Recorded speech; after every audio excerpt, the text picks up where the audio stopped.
যে মহান ঈশ্বর তিনি তার নবীকে বললেন ইউনুস আলাইহিস সালামকে, নিনেভ শহরের মানুষদের কাছে মহান ঈশ্বরের বাণী প্রচার করো। কিন্তু ইউনুস বললেন, নিনেভ শহর, ওখানে মানুষ খুব খারাপ, ঈশ্বরের বাণী তো তারা মেনে চলবে না। আর ভাবলেন তারা আমাকে নিয়ে হাসি ঠাট্টা করবে, আমার সময়টা নষ্ট হবে। তিনি তাই জপায় গেলেন আর সেখান থেকে জাহাজে করে টারশিসে গেলেন। কিন্তু জাহাজে ওঠার পর প্রচন্ড ঝড় শুরু হলো।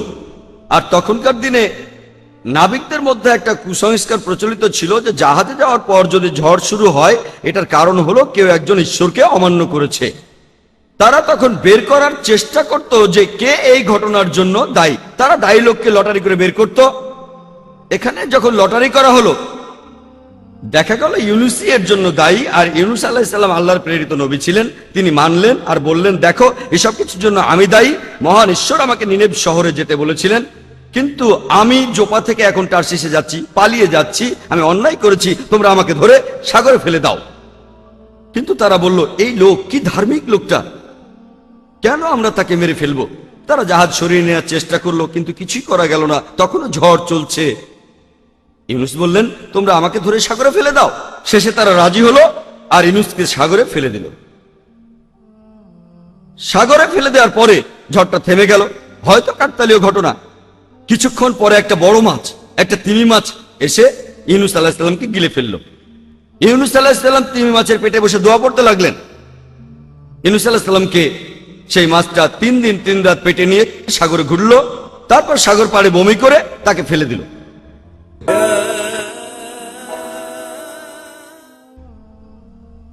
যীশু খ্রিস্ট নিদর্শন সম্পর্কে ইহুদিদের কি বলেছিলেন? যে তোমাদের কোনো নিদর্শন দেখানো হবে না, শুধু ইউনুসের নিদর্শন বাদে। আর ইউনুস নবী যেভাবে 3 দিন আর 3 রাত ধরে তিমি মাছের পেটে ছিলেন, সেই একইভাবে ঈশ্বরের পুত্র 3 দিন আর 3 রাত ধরে পৃথিবীর বুকের ভেতরে থাকবেন। আমি আপনাদের একটা প্রশ্ন করি, ইউনুসকে সাগরে ফেলে দেওয়ার সময় তিনি জীবিত ছিলেন না মৃত? উত্তর দেওয়ার আগে আপনাদের জন্য সহজ করে দেই। ইউনুস আলাইহিস সালাম নিজের থেকেই বলেছিলেন যে আমি অপরাধী, এজন্য আমি দায়ী, আমাকে সাগরে ফেলে দাও। কেউ রাজি না হলে হয়তো তার পাটা ভেঙে ফেলবেন, হয়তো ভাঙবেন তার ঘাড়, হয়তো হাত মুচড়ে দেবেন, কিন্তু ইউনুস নিজেই বলেছিলেন তাই এসবের প্রয়োজন ছিল না, শুধু সাগরে ফেলে দিয়েছিল। আপনাদের আরেকটা প্রশ্ন করি, ইউনুসকে সাগরে ফেলার সময় তিনি জীবিত ছিলেন নাকি মৃত? জীবিত। তিমি মাছ এসে তাকে গিলে ফেললো, তখন তিনি জীবিত না মৃত? জীবিত। আল্লাহর কাছে তিনি দোয়া করেছিলেন তিমির পেটের ভেতরে থেকে, তখন জীবিত না থাকলে প্রার্থনা করতে পারতেন, তখন জীবিত না মৃত? জীবিত। তিমিটা ইউনুসকে নিয়ে 3 দিন 3 রাত ধরে সাগরে ঘুরলো, জীবিত না মৃত? জীবিত। তিমিটা সাগর পারে বমি করে তাকে বের করে দিল, জীবিত না মৃত? জীবিত। জীবিত জীবিত জীবিত জীবিত। যখন কোনো লোককে জাহাজ থেকে সাগরে ফেলা হয় তার মরে যাওয়ার কথা, মারা গেলে অলৌকিক হবে না, যদি বেঁচে থাকেন অলৌকিক। তিমি মাছ তাকে গিলে ফেললো, মারা যাওয়ার কথা, কিন্তু তিনি মরেননি, এটা অলৌকিক। 3 দিন 3 রাত গরমে আর অক্সিজেনের অভাবে সেই তিমি মাছের পেটে তার মরে যাওয়ার কথা, কিন্তু তিনি মরেননি, এটা অলৌকিক। একই সাথে অনেকগুলো অলৌকিক ঘটনা, ঘটনাটা খুবই অলৌকিক। যিশু বলেছেন ইহুদিদের যেভাবে ইউনুস ছিলেন 3 দিন 3 রাত, সেভাবে ঈশ্বরের পুত্র থাকবে 3 দিন 3 রাত। যেভাবে ইউনুস নবী 3 দিন 3 রাত তিমির পেটে ছিলেন, সেই একইভাবে ঈশ্বরের পুত্র 3 দিন 3 রাত পৃথিবীর বুকে থাকবেন। ইউনুস ছিলেন জীবিত। কিন্তু যখন এই প্রশ্নটা করি আমার খ্রিস্টান ভাইদের, তারা আসলে আমাদের ভাই, আমাদের জ্ঞাতি ভাই, যেভাবেই বলেন আমরা জ্ঞাতি ভাই, আমি খ্রিস্টান ভাইদের প্রশ্ন করি যে আপনাদের বিশ্বাস অনুযায়ী যিশু সমাধিকক্ষে কিভাবে ছিলেন? সবাই আমাকে বলেছে তিনি তখন মৃত, যিশু তখন মৃত। আপনাদের প্রশ্ন করি, ইউনুস ছিলেন জীবিত, অন্যদিকে যিশু খ্রিস্ট ছিলেন মৃত, তাহলে যিশু খ্রিস্ট কি ইউনুসের মতোই হলেন নাকি হলেন না? একরকম না আলাদা? আলাদা। তাহলে যিশুর ভবিষ্যৎবাণীটা আসলে সত্যি সত্যি ঘটেনি। তিনি নিজেই নিদর্শনের কথা বলেছেন, কোন নিদর্শনই দেখানো হবে না ইউনুসের নিদর্শন বাদে। আর তার এই ভবিষ্যৎবাণী বাস্তবে ফলেনি। ভবিষ্যৎবাণীটা সত্যি হতে গেলে যীশু খ্রিস্টের থাকা উচিত জীবিত। আমার লেকচার আমি আগেও বলেছি তিনি ছিলেন জীবিত। তা না হলে নবী যীশু খ্রিস্টকে বলতে হয় মিথ্যাবাদী, নাউজুবিল্লাহ। এটা আমরা কখনো বলতে পারবো না। তাকে আমরা সম্মান আর শ্রদ্ধা করি, তাহলে এই ভবিষ্যৎবাণী সত্যি হওয়ার জন্য তার থাকা উচিত জীবিত। আর যীশু খ্রিস্ট সে সময় জীবিত ছিলেন, এ কথা আমি আগেও আমার লেকচারে প্রমাণ করে দেখিয়েছি। এ কথা আগেও বলেছি যে একজন লোককে ক্রুসিফাই হতে গেলে তাকে অবশ্যই সেই ক্রসে ঝোলা অবস্থায় মারা যেতে হবে। যদি সেই লোক ক্রসে ঝুলে মারা না যায় তাহলে সে ক্রুসিফাইড হয়নি। এমন কিছু লোক আছে যারা বলবে এই নিদর্শনের ব্যাপারটা আসলে জীবিত মৃত্যু নিয়ে নয়, এখানে সময়ের উপর জোর দেওয়া হচ্ছে। অর্থাৎ 3 দিন আর 3 রাত ইউনুস যেভাবে তিমির পেটে ছিলেন একইভাবে ঈশ্বরের পুত্র থাকবেন 3 দিন 3 রাত ধরে। 3 বলা হয়েছে এখানে 4 বার। এখানে আসলে গুরুত্ব দেওয়া হচ্ছে 3 সংখ্যাটার উপর, জীবিত বা মৃত না। আমি বললাম 3-এর মধ্যে অলৌকিকতা কোথায়? যদি আমি বলি দিল্লি যেতে আমার 3 দিন 3 রাত সময় লাগবে, এটা কোনো অলৌকিক? তাহলে 3-এর অলৌকিকতা কি? 3 দিন বা 3 সপ্তাহ, এটা তো কোনো অলৌকিক না। কিন্তু তারা বলে না, এখানে সময়টাই আসল। আসলে আমরা দেখি যিশু কি এই ভবিষ্যৎবাণীটা পূরণ করেছিলেন, যেটা কিছু খ্রিস্টানের মতে এই অলৌকিক ঘটনাটার মূল বিষয়। আগেও বলেছি, আপনারাও জানেন, কোন খ্রিস্টানকে যদি জিজ্ঞেস করি যে পবিত্র বাইবেল অনুযায়ী যিশুকে কখন ক্রুশবিদ্ধ করা হয়েছিল, খ্রিস্টানরা বলবে যে গুড ফ্রাইডেতে। আমার প্রশ্ন, শুক্রবারকে কেন গুড ফ্রাইডে বলা হয়? তারা বলে মানুষের পাপের জন্য তিনি সেদিনই মারা গিয়েছিলেন, তাই শুক্রবার গুড ফ্রাইডে। আর বাইবেল পড়লে দেখবেন যে যীশু খ্রিস্টের বিচার খুব তাড়াতাড়ি করা হয়েছিল, তাকে ক্রসে ঝোলানো হয়েছিল, তাড়াতাড়ি নামানো হয়েছিল, তাড়াতাড়ি। কারণটা প্যাস্টরও বললেন, যেদিন সাবাত সেই রাতে কাউকে ক্রসে ঝুলিয়ে রাখা হতো না। এটা আছে, তিনি রেফারেন্স দেননি, ডিউটেরোনমি 21 অধ্যায় 23 অনুচ্ছেদে আছে, সেই স্থানটা অভিশপ্ত হবে, সেজন্য যিশুকে নামানো হয়েছিল। তারপর গোসল করানো হলো, আর ততক্ষণে সন্ধ্যা হয়ে গেছে। তারপর সেই সমাধিকক্ষে তাকে রেখে দেওয়া হলো। আর গসপেল অফ জন 20 অধ্যায়ের 1 অনুচ্ছেদে আছে যে সপ্তাহের প্রথম দিনে রবিবার সকালে দেখা গেল সমাধিতে কেউ নেই, দেখলো মেরি ম্যাগডালিন। তাহলে অনুমান করা যায় যিশু সেই সমাধিকক্ষে ছিলেন শুক্রবার রাতে। অনুমানের কথা বললাম কেন? কারণ বাইবেলে বলা নেই কখন যিশু সমাধি ছেড়ে চলে গেছেন। হয়তো তিনি গেছেন শুক্রবার গভীর রাতে বা শনিবার সকালে, কিছু বলা নেই। তাই এটা আমরা অনুমান করে নিচ্ছি যিশু রবিবার সকালে সেখান থেকে বেরিয়ে গেছেন। তাহলে যিশু সেই সমাধিতে ছিলেন শুক্রবার রাতে, এটা অনুমান। এরপর সেই সমাধিতে ছিলেন শনিবার সকালে, এটাও অনুমান। যীশু খ্রিস্ট সমাধিকক্ষে ছিলেন শনিবার রাতে, এটা অনুমান। রবিবার সকালে সমাধিকক্ষটা ফাঁকা, তাহলে যিশু সেখানে ছিলেন 2 রাত 1 দিন। কিন্তু বলা হয়েছিল 3 দিন 3 রাত, 3 দিন আর 3 রাত। ইউনুস নবী যেভাবে তিনি মাছের পেটে ছিলেন, সেই একইভাবে ঈশ্বরের পুত্র পৃথিবীর বুকের ভেতরে থাকবেন 3 দিন আর 3 রাত। কিন্তু যীশু খ্রিস্ট সেই সমাধিতে ছিলেন 1 দিন 2 রাত। 3 দিন 3 রাত আর 1 দিন 2 রাত, এই দুটো সময় কি এক? এই দুটো সময় কি এক? না। তাহলে তারা যে সময়ের উপর গুরুত্ব দেয় সেটাও আসলে বাস্তবে ফলেনি।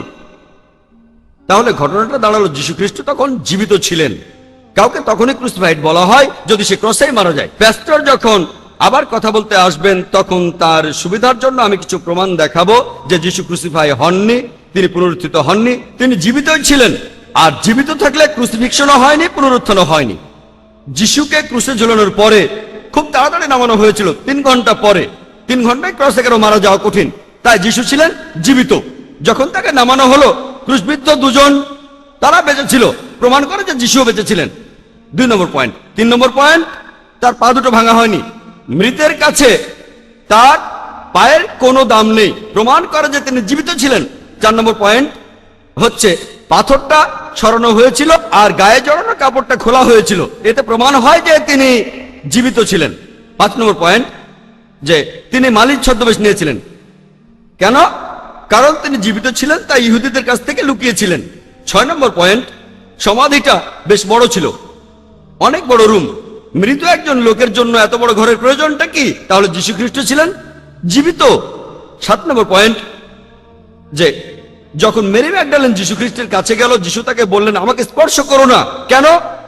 কেন? তিনি রক্ত মাংসের মানুষ, তিনি জীবিত ছিলেন, তার ব্যথা লাগবে, যন্ত্রণা পাবেন তিনি, এতে প্রমাণ হয় তিনি জীবিত ছিলেন। যিশু তখন মেরিকে বলেছিলেন যে আমি এখনো আমার পিতার কাছে ফিরে যাইনি, তার মানে তিনি ছিলেন জীবিত। 9 নম্বর পয়েন্ট, মেরি ম্যাগডালিন তখন যীশু খ্রিস্টকে দেখে ভয় পাননি। 10 নম্বর পয়েন্ট, যে সেই উপরের রুমে যিশু তার হাত পা দেখিয়েছিলেন প্রমাণ করতে যে তিনি আত্মা নন বরং তিনি মানুষ। 11 নম্বর পয়েন্ট, যে শিষ্যরা তাকে দেখে খুশি হয়েছিল। কেন? তারা ভেবেছিল যিশু মারা গিয়ে আত্মা হয়েছেন। তারা খুব খুশি হয়েছিল কারণ তিনি জীবিত। 12 নম্বর পয়েন্ট, যিশু সেখানে এক টুকরো সেদ্ধ মাছ আর মধু খেলেন প্রমাণ করতে যে তিনি জীবিত। তার শিষ্যরা শুনেছিল মেরি ম্যাগডালিনের কাছে যে তিনি জীবিত। 14 নম্বর পয়েন্ট, ইউনুসের নিদর্শন। যেভাবে ইউনুস নবী 3 দিন 3 রাত তিমির পেটে ছিলেন, সেই একইভাবে ঈশ্বরের পুত্র 3 দিন 3 রাত এই পৃথিবীর বুকে থাকবেন, জীবিত জীবিত জীবিত। যিশু জীবিত ছিলেন, ক্রুসিফিকশন হয়নি, পুনরুত্থানও হয়নি। তাহলে এক কথাই বললে যিশু খ্রিস্টকে ক্রুশে ঝোলানো হয়েছিল বাইবেলের কথা অনুযায়ী, কিন্তু তিনি মারা যাননি। এখন আজকের টপিক হলো, ওয়াজ ক্রাইস্ট রিয়েলি ক্রসিফাইড? যদি ক্রসে থাকা অবস্থায় তিনি মারা যান তাহলে ক্রসিফাইড হয়েছেন। যদি ক্রসে থাকা অবস্থায় তিনি মারা না যান তাহলে সেই ঘটনাকে আপনারা কি বলবেন? আর ইংরেজি ভাষায় কোনো শব্দ নেই। যদি আপনারা ডিকশনারিতে এই শব্দটা খোঁজেন যে কাউকে ক্রুশে ঝুলানো হয়েছিল কিন্তু মারা যাননি, এজন্য কোনো শব্দ আপনারা পাবেন না, নতুন শব্দ বানাতে হবে। এখানে যে শব্দটা আমরা বলতে পারি সেটা হলো যীশু খ্রিস্ট আসলে ক্রুসিফাইড হননি, তিনি ক্রুসিফিক্টেড হয়েছিলেন। শব্দটা ক্রুসিফিকশন হবে না, CRUCIFIXION, এটা হবে ক্রুসিফিকশন, CRUCIFICTION। এটা একটা ফিকশন, আমাদের নতুন শব্দ বানাতে হবে। তাহলে বলা যায় যে যীশু খ্রিস্ট তিনি ক্রুসিফাইড হননি, তিনি হয়েছিলেন ক্রুসিফিক্টেড। তাই আশা করি এতে দ্বিধাদ্বন্দ্ব চলে যাবে, আর প্যাস্টরও মানবেন, তার মন থেকে দ্বিধাদ্বন্দ্ব দূর হয়ে যাবে যে যীশু খ্রিস্ট আসলে ক্রুসিফাইড হননি, কোন ক্রুসিফিকশন হয়নি FIXION, বরং ক্রুসিফিকশন FICTION। লেকচার শেষ করার আগে কোরআনের একটি আয়াতের উদ্ধৃতি দিচ্ছি। সূরা আল ইমরানের 54 নম্বর আয়াতে একথার উল্লেখ করা আছে, ওয়া মাকারু ওয়া মাকারুল্লাহু ওয়াল্লাহু খায়রুল মাকিরিন। আর তারা চক্রান্ত করেছিল, আল্লাহ কৌশল করেছিলেন, নিশ্চয়ই আল্লাহ কৌশলীদের শ্রেষ্ঠ। ওয়া আখির দাওয়ানা ওয়ানির রাজিম, বিসমিল্লাহির রহমানির রহিম। ওয়া কুল জাল হক ওয়া জাহাকাল বাতিল ইন্নাল বাতিলা কানা জাউকা। বিসমিল্লাহির রহমানির রহিম।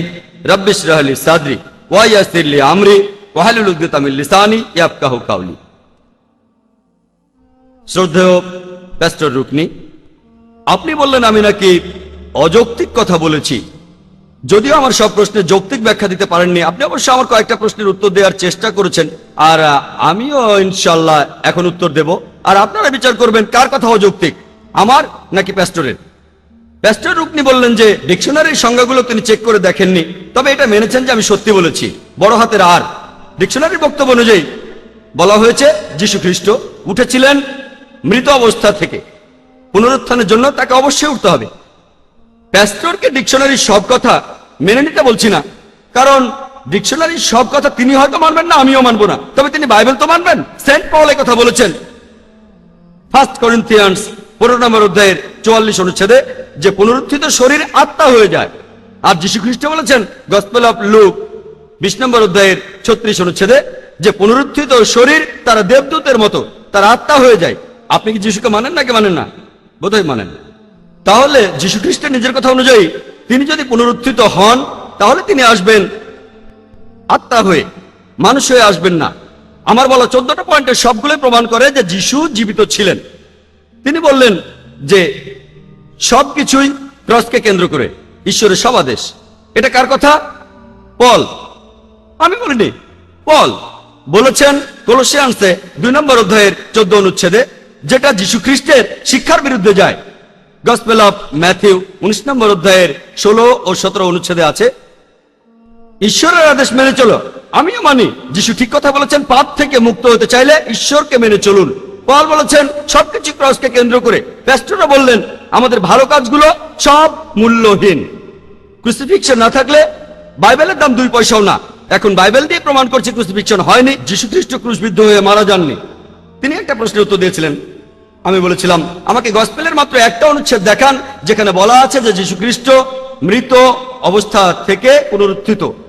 একটাও পাবেন না। তিনি গসপেল অফ ম্যাথিউর 28 অধ্যায়ের 6 নম্বর অনুচ্ছেদটা বললেন, আমি অনুচ্ছেদটা পড়েছি, তিনি এখানে নেই কারণ তিনি উত্থিত হয়েছেন যেমনটা বলেছিলেন। আসো দেখে যাও মহান প্রভু কোথায় শুয়েছিলেন।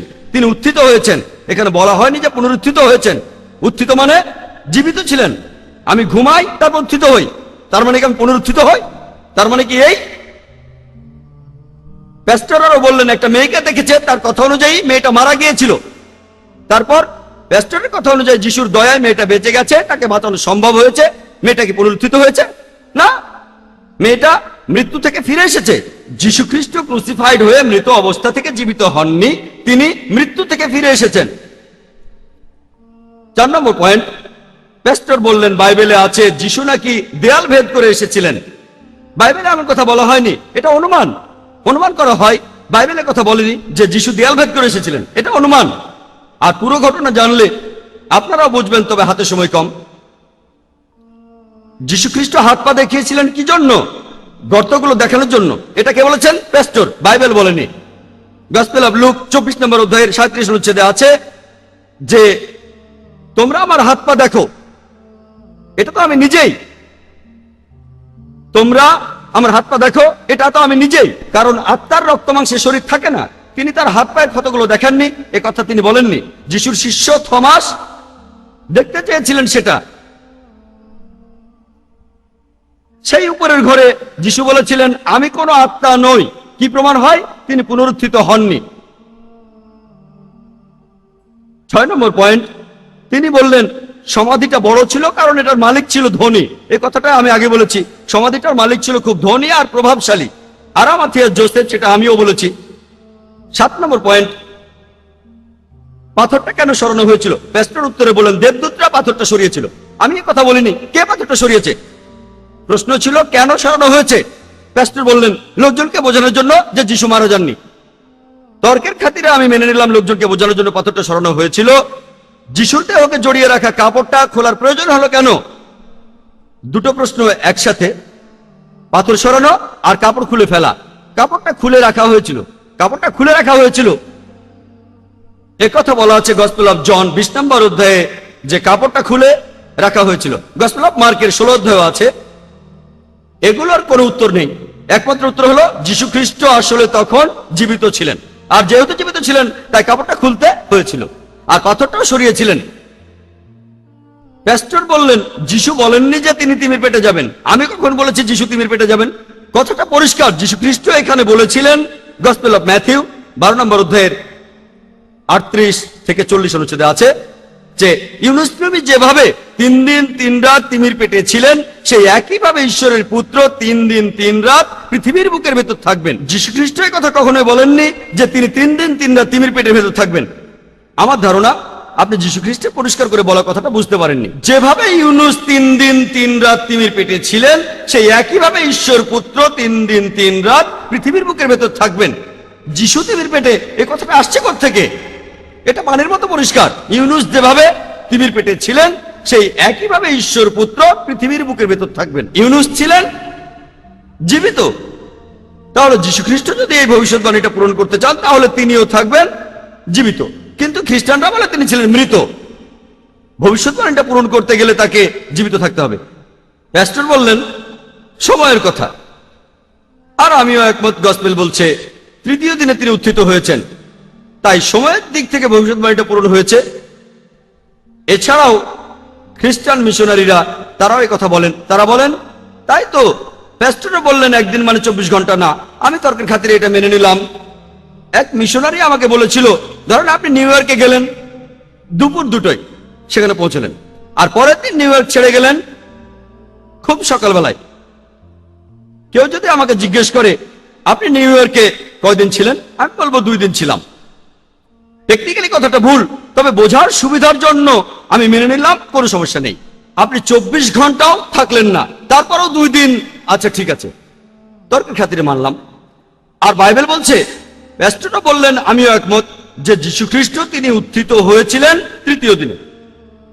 একটা দিনের অংশ, সেটাকেও ধরা হচ্ছে একটা পুরো দিন। তাই প্যাস্টরের কথাটা মানলাম, তত খুঁটিয়ে দেখলাম না যে কখন তাকে সমাধিতে রাখা হলো। শুক্রবার সন্ধ্যার পরে, ধরেন আপনি বললেন সন্ধ্যার আগে, সেটাও মানলাম, তর্কের খাতিরে মানলাম। যদি বলেন বিকেলে, সেটাও মানলাম।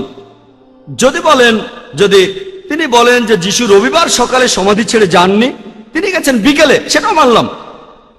তাহলে যীশু খ্রিস্ট সেই সমাধিতে ছিলেন। দিনের একটা অংশকেও পুরো দিন ধরছি। প্রথম দিনটা শুক্রবার, একদিন, শুক্রবার রাত, শনিবার দিন, শনিবার রাত, রবিবার সকাল। এর পরেও যদি সময় বাড়ান আগে আর পরে, তারপরও পাবেন 3 রাত আর 2 দিন।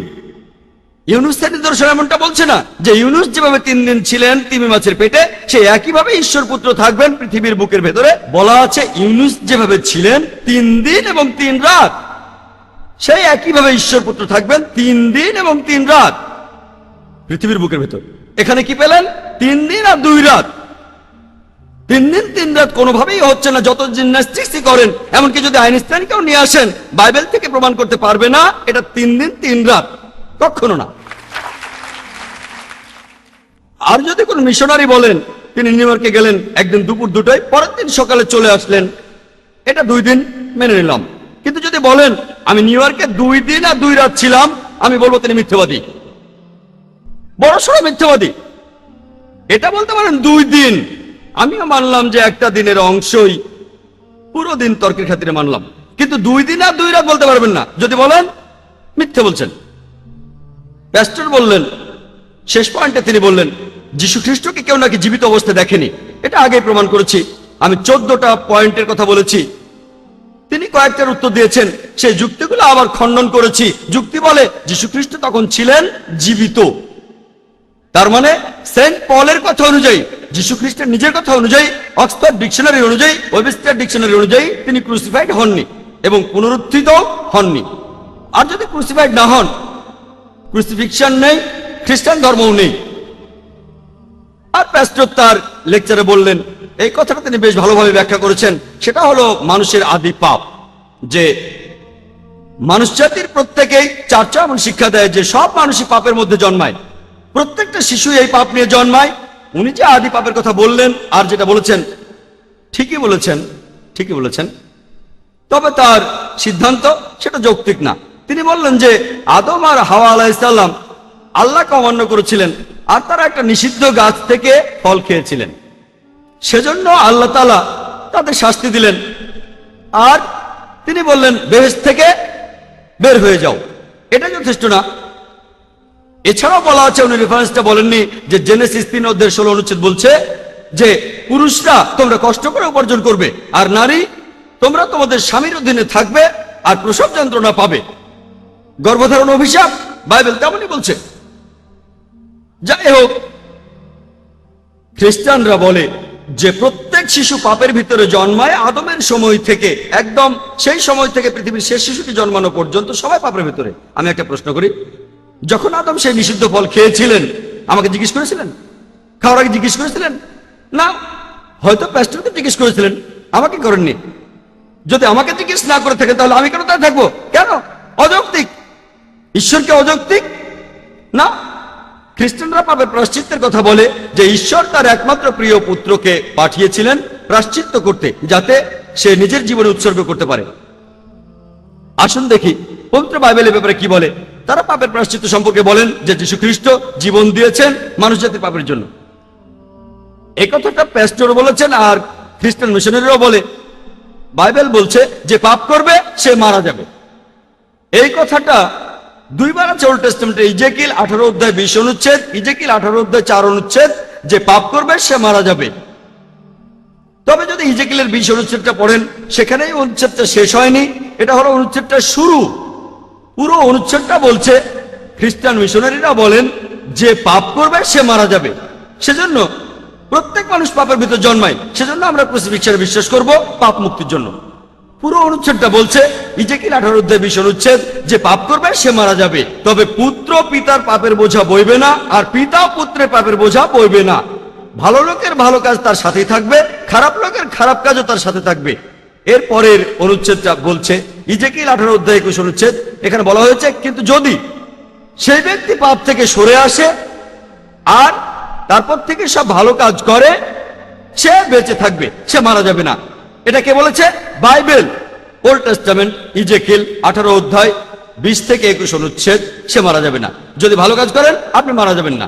যীশু খ্রিস্ট নিজেই বলেছেন পাপ থেকে মুক্তি চাইলে ঈশ্বরের আদেশ মেনে চলো।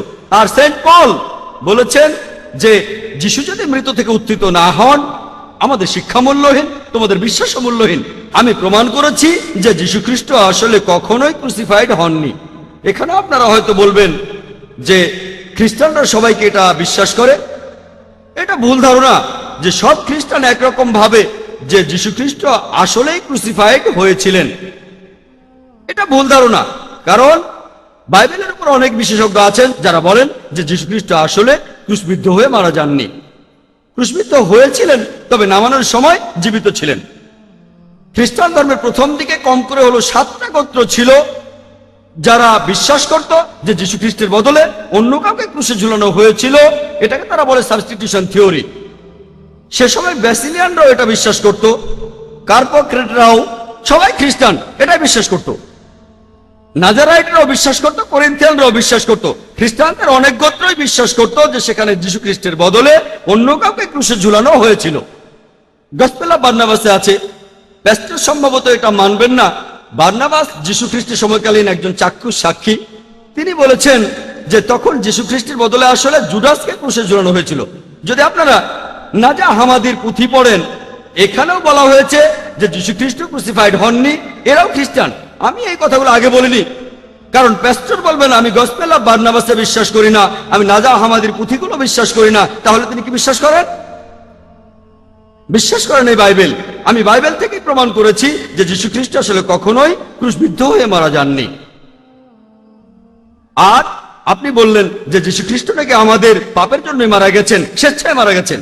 যদি গসপেল অফ ম্যাথিউ পড়েন 27 নম্বর অধ্যায়ের 46 অনুচ্ছেদ বলছে, এছাড়াও গসপেল অফ মার্ক 15 অধ্যায়ের 34 অনুচ্ছেদ বলছে, যখন যিশুকে ক্রুশে ঝুলানো হলো তিনি কাঁদছিলেন, এল্লাই এল্লাই লামা সাবাক্তানি, এল্লাই এল্লাই লামা সাবাক্তানি, যার অর্থ হে ঈশ্বর কেন তুমি আমাকে ত্যাগ করলে।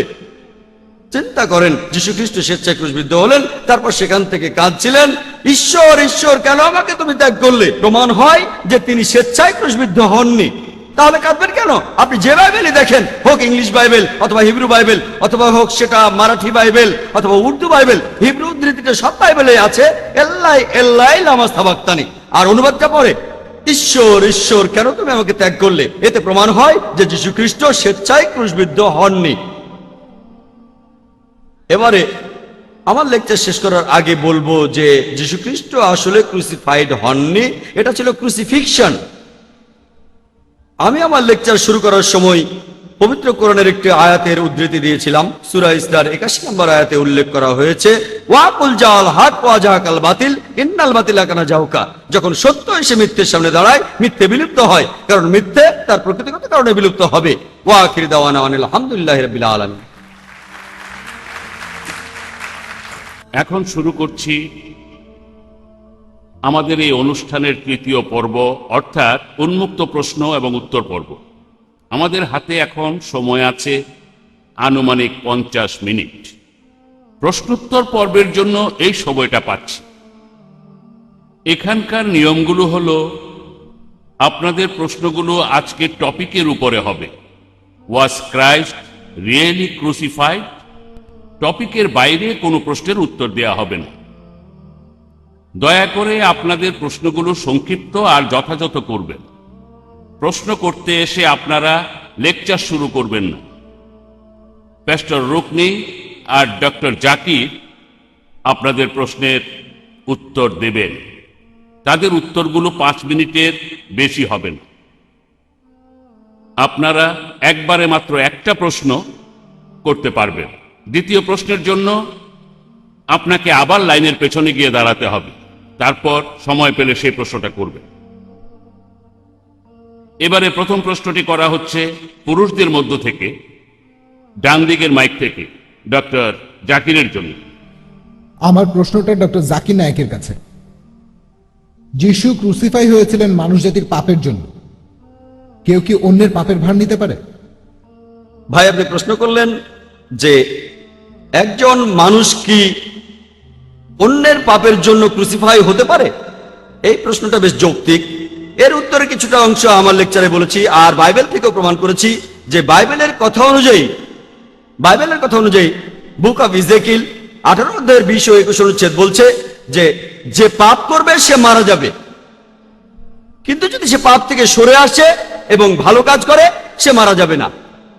আর পুত্র পিতার পাপের বোঝা বইবে না, পিতা ও পুত্রের পাপের বোঝা বইবে না। আমার বাবার অপরাধে আমি অপরাধী হব না, আর আমার অপরাধে আমার বাবা অপরাধী হবে না। পবিত্র কোরআনে একই ধরনের কথা রয়েছে, বিভিন্ন জায়গায় আছে। পবিত্র কোরআনে সূরা নামের 164 নম্বর আয়াতে উল্লেখ করা হয়েছে, সূরা ইসরার 15 নম্বর আয়াতে উল্লেখ করা হয়েছে। এছাড়াও কোরআনে সূরা ফাতিরের 17 নম্বর আয়াতে উল্লেখ করা হয়েছে, সূরা জুমারের 7 নম্বর আয়াতে উল্লেখ করা হয়েছে। এমন অনেক জায়গায় বলা হয়েছে যে তোমাদের মধ্যে একজন কখনো অন্য আরেকজনের ভার বহন করবে না। একই কথা ইজেকিল 18 অধ্যায়ের 20 অনুচ্ছেদ। তার মানে পাপ উত্তরাধিকার সূত্রে আসে না। প্যাস্টর তার লেকচারে একটা উদাহরণ দিলেন, নবী ইব্রাহিমের সেই গল্পটা, যে আল্লাহ তার ছেলেকে কোরবানি দিতে বললেন, আর প্যাস্টরের সাথে আমিও একমত, আল্লাহ তাকে পরীক্ষা করছিলেন। আর একেবারে শেষ মুহূর্তে আল্লাহ কোরবানি দিলেন একটা ভেড়া। তার মানে আল্লাহ তাআলা ন্যায়বান, তিনি তার নবীকে পরীক্ষা করেছেন। আর এই পরীক্ষায় তিনি ইব্রাহিমের কোনো ক্ষতি করতে চাননি। তিনি এটা চাননি যে ইব্রাহিমের ছেলে মারা যাক এই পরীক্ষায়। আর চিন্তা করেন, এখানে দেখবেন আল্লাহর নবী যীশু খ্রিস্ট মারা গেলেন পৃথিবীর অন্য সব মানুষের পাপের জন্য। এটা ইজেকিলের এই অনুচ্ছেদের কথার বিরুদ্ধে কথা বলছে। বংশ পরম্পরায় পাপ আসে না। যদি আদম আলাইহিস সালাম পাপ করেন, তাহলে তিনি যে পাপ করেছেন সেটার কারণে আমি কখনো দায়ী হব না। এবার আপনাদের একটা উদাহরণ দেই। মনে করেন একজন ধনী লোক, তার অনেক ভৃত্য আছে, তিনি তাদের বলেন তোমরা ভুল করো না, তারপরও তারা ভুল কাজ করে। তখন লোকটা বলল, দেখো এ আমার ছেলে, তাকে আমি ভালোবাসি। তারপর ছেলেটাকে মেরে ফেললো। তারপর লোকটা বলল, তোমরা সব ভৃত্যরা তোমরা চুরি করতে, তোমরা মানুষ ঠকাতে। এখন এটা মানো যে আমার ছেলেকে মারলাম তোমাদের চুরির জন্য, আর তোমাদের আমি মাফ করে দিলাম, তোমরা পাপ মুক্ত। এটা কি যৌক্তিক? ভৃত্যরা চুরি করলো, মানুষ ঠকালো, তারা তাদের প্রভুর ক্ষতি করলো। প্রভু বলল, চিন্তা নেই, এই যে আমার ছেলেকে মেরে ফেললাম, এখন বদলানোর প্রয়োজন নেই, শুধু এটা বিশ্বাস করো, মানো আমার ছেলেকে মারলাম তোমাদের পাপের জন্য, আর আমি তোমাদের সবাইকে মাফ করে দিলাম। এটা কি যৌক্তিক? অযৌক্তিক। আল্লাহ তাআলা নিজের ছেলেকে মারলেন। আমরা মানিও না তিনি আল্লাহর ছেলে, আমরা মানি না যিশু আল্লাহর ছেলে। ভালো মানুষ হিসেবে, আল্লাহর একজন রাসূল হিসেবে তাকে মানি, তিনি আল্লাহর রাসূল। এভাবে বললে ঈশ্বরের পুত্র, কিন্তু তিনি আসলে ঈশ্বরের পুত্র নন। আশা করি উত্তরটা পেয়েছেন। হ্যাঁ ভাই বলেন। শ্রদ্ধেয় প্যাস্টর হেনরি, পবিত্র বাইবেলে গসপেল অফ মার্ক 16 অধ্যায়ের 17-18 অনুচ্ছেদে বলা হয়েছে, বিশ্বাসীদের সাথে এই নিদর্শনগুলি থাকবে, আমার নাম নিয়ে তারা শয়তান তাড়িয়ে দেবে, তারা কথা বলবে বিভিন্ন নতুন ভাষায়, সাপে কামড়ালে তাদের কিছুই হবে না, আর যদি তারা বিষাক্ত কিছু পান করে, এতে তাদের কোনো ক্ষতি হবে না। এখন এটা যদি সত্যি হয়, আপনি কি এই বিষটা খাবেন? এটা খুবই বিষাক্ত, আর আমার মনে হয় এই বিষে আপনার ক্ষতি হতে পারে। কিন্তু আপনি যেহেতু বিশ্বাসী, তাই কোনো ক্ষতি হবে না। আপনি কি এই বিষটা খেয়ে এটা প্রমাণ করবেন? আর যদি কোনো ক্ষতি হয়, সেজন্য আমরা কিন্তু দায়ী থাকবো না। আচ্ছা, এই ব্যাপারটা নতুন না, আমরা আগেও এমনটা দেখেছি। আগেকার দিনে চীন আর রাশিয়ায় এমনটা অনেক হয়েছে, মানুষকে জোর করে বিষ খাওয়ানো হয়েছে। এখানে আপনি আসলে ঈশ্বরকে নিয়ে ঠাট্টা করছেন। এই ধরনের ক্ষেত্রে আমি আপনার সাথে ঈশ্বরকে নিয়ে এই ঠাট্টা করব না। আমি এখানে এই ঠাট্টা করব না। বিশ্বাসী হলে তো কোনো ক্ষতি হবে না। শুধু বিশ্বাসী হলে হবে না, এখানে আসলে এটার উপযুক্ত সময় আছে। আমরা এখানে ঈশ্বরকে নিয়ে ঠাট্টা করব না। তাহলে ভাই, বলছেন, ভাই আপনি তো আপনার প্রশ্নটা করেছেন, বক্তাকে এখন উত্তর দিতে দিন, আচ্ছা। তাকে কথা বলতে দিন, উনি উত্তরটা আগে দিক। আপনি ওই বোতলটা ধরে ওখানে চুপচাপ দাঁড়িয়ে থাকতে পারেন। হ্যাঁ ভাই আপনি বলেন।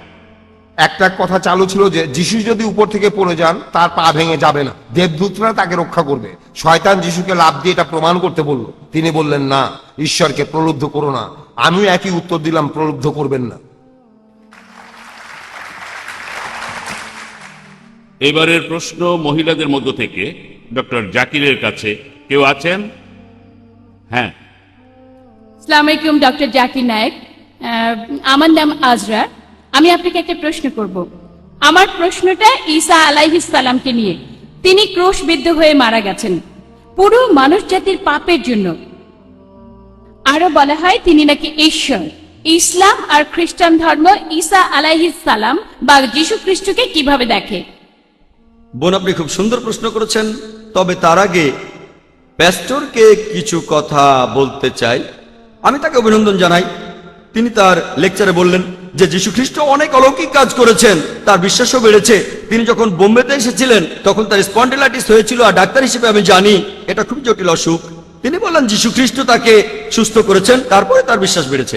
তার কথা যীশু খ্রিস্ট একটা মেয়েকে জীবন দিয়েছে, এখন মনে হয় তার বিশ্বাসটা কমে গেছে, তাই তিনি বিষটা খেতে চাননি। হয়তো বিশ্বাসটা কমে গেছে, যদি বিশ্বাস থাকতো তাহলে বিষটা খেতেন। তার বিশ্বাসটা কমে গেছে, এজন্য তাকে অভিনন্দন। তিনি মূল বিশ্বাসে ফিরে যাচ্ছেন, অর্থাৎ ইসলাম। আর যীশু খ্রিস্ট নিজের মুখেই বলেছেন, গসপেল অফ ম্যাথিউ 24 অধ্যায়ের 24 অনুচ্ছেদে বলেছেন, তোমাদের মাঝে অনেক নকল খ্রিস্ট নকল নবী আসবে, তারা অলৌকিক অনেক কিছুই দেখাবে, আর যদি সম্ভব হতো আসল নবীদেরও প্রতারিত করত। অলৌকিক কাজ মানে এমন না যে সেই লোক আল্লাহ তাআলার প্রেরিত, সেই লোক আল্লাহর নবী, সেই লোক আল্লাহকে বিশ্বাস করে। যীশু খ্রিস্ট এই কথাই বলেছেন। বোন খুব সুন্দর প্রশ্ন করেছেন যে আল্লাহ যীশু খ্রিস্টকে পাঠিয়েছেন, এ ব্যাপারে ইসলাম আর খ্রিস্টান ধর্ম কি বলে। এখানেও একটা আয়াতে যথেষ্ট। সূরা মাইদার 72 নম্বর আয়াতে উল্লেখ করা হয়েছে, বলা হয়েছে, লাকাদ কাফারাল্লাযিনা কালু ইন্নাল্লাহু হুয়াল মাসীহু ইবনু মারইয়ামা। তারা কুফরি করে, ধর্মের অবমাননা করে, যারা বলে যে যীশু খ্রিস্ট মারিয়ামের পুত্র হচ্ছেন আল্লাহ সুবহানাহু ওয়া তাআলা। ওয়াল কালাল মাসীহ, অথচ খ্রিস্ট বলেছেন, ইয়া বানি ইসরাইল, হে ইসরায়েলের সন্তানেরা, আবুদুল্লাহ, আল্লাহর ইবাদত করো, রাব্বি ওয়া রাব্বুকুম, তিনি আমাদের সবার প্রভু, ইন্নাহু মা ইউশরিক বিল্লাহ, যদি কেউ কাউকে আল্লাহর শরীক করে, ফাকাদ হারামাল্লাহু আলাইহিল জান্নাহ, আল্লাহ তার জন্য জান্নাত নিষিদ্ধ করবেন, ওয়া মালওয়াহুন নার ওয়া মালিজ জালিমিন আনসার, এবং তার আবাস হবে জাহান্নাম, জালিমদের জন্য পরকালে কোনো সাহায্যকারী নাই। যদি আল্লাহর সাথে কাউকে শরীক করেন, যদি বলেন যে যীশু আল্লাহ, জান্নাত আপনার জন্য নিষিদ্ধ হয়ে যাবে, পাপ মুক্ত হতে পারবেন না। আর খ্রিস্টান ধর্ম কি বলে? আমি আগেও বলেছি, গোটা বাইবেলে স্পষ্ট করে বলা আছে, এমন কোন কথা কোথাও খুঁজে পাবেন না যেখানে যীশু খ্রিস্ট নিজের মুখে দাবি করেছেন যে আমি ঈশ্বর আর তোমরা আমার উপাসনা করো।